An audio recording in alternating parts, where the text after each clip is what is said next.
Tears of the Kingdom just came out, so I thought it'd be a good idea to do a top 10 of my favourite Zelda games. In this list I'll be ranking them based on everything from gameplay, story, characters and music. At number 10 I have Legend of Zelda for the NES. It had a massive open world for the time which Miyamoto wanted the player to explore and find their own way through. And the world is full of monsters to fight that make it fun even if you do get lost. The only problem I have with the game is that I thought the dungeons were a bit bare bone and the map can be disorienting at times, as everything looks quite similar, but overall this was a game that started the series and that had fascinating open world for the time. At number 9 I have Twilight Princess. A lot of people didn't like the game because it went from a bright colourful world of the Wind Waker to quite a dark game for the Zelda franchise, but apart from that it has good story, brilliant side quests and good dungeons. In Twilight Princess one of the main new additions is that Link can now transform into a wolf, which I personally didn't really like, but I still really like the game, even though it's not one of my absolute favourites. At number 8 I have Skyward Sword, a prequel to the Zelda series. The Wii's version's controls are not the best replaying it. Now especially if you're used to modern controls,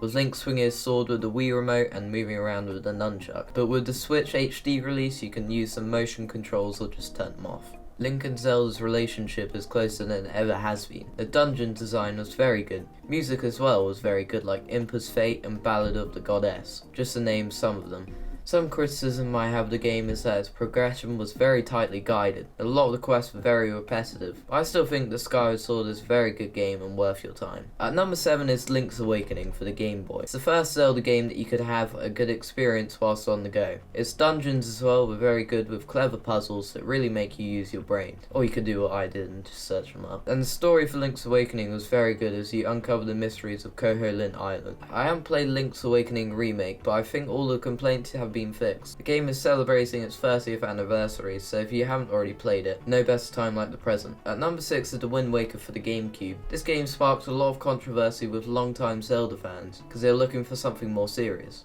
But Wind Waker surprised Zelda fans with its good story and amazing side quests. The Wind Waker has also aged much better than other Zelda games. I really liked the sailing and exploring by boat, and the music is really good as well, like Dragon Roost Island and Farewell Hyrule Key. Some criticism with the game is that it's quite easy compared to the other Zelda games, and although it has a vast ocean, the actual islands themselves weren't very big, but overall Wind Waker is a game worth playing if you haven't already. At number 5 is Link Between Worlds for the 3DS. Introduced the ability for Link to merge into walls and become a 2D painting, allowing for innovative puzzle solving and exploration. This mechanic added a fresh twist to the traditional Zelda mechanic. It also introduced a rental system, so you can now rent items instead of buying them. It also had great dungeons and challenging boss battles. The story is set in the same world as Link to the Past, but with a new twist. The soundtrack is very good as it pays homage to Link to the Past as well as adding its own unique tracks. Overall, Link Between Worlds is definitely a game worth checking out. At number 4 is Link to the Past. It's often considered one of the greatest games of all time. It had amazing dungeons, an amazing story, and an amazing world.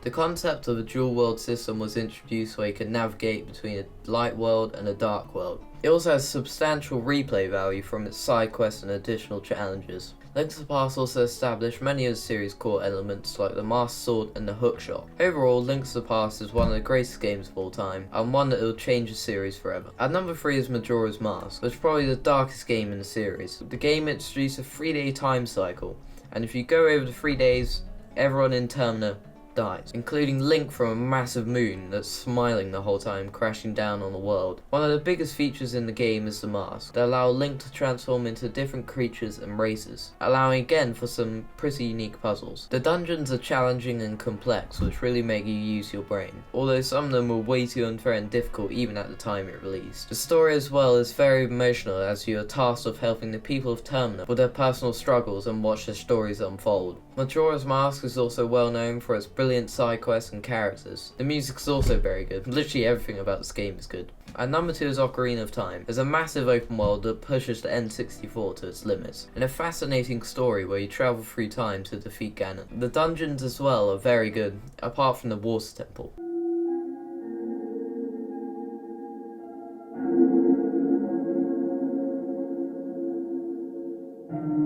The music as well is just a masterpiece with Zelda's Lullaby and Gerudo Valley. Ocarina of Time was also a game changer to the series with the games going from 2D to 3D. Overall, Ocarina of Time is one of the best games in the series, if not one of the best games ever made. And number 1 is Breath of the Wild. This was the game that got me into Zelda, even though if I'm honest, there really wasn't much of a story. All you really want to do is explore and test out all the new abilities you have. For the first time, Link can climb, which adds to the feeling of exploration as you can practically go anywhere you want.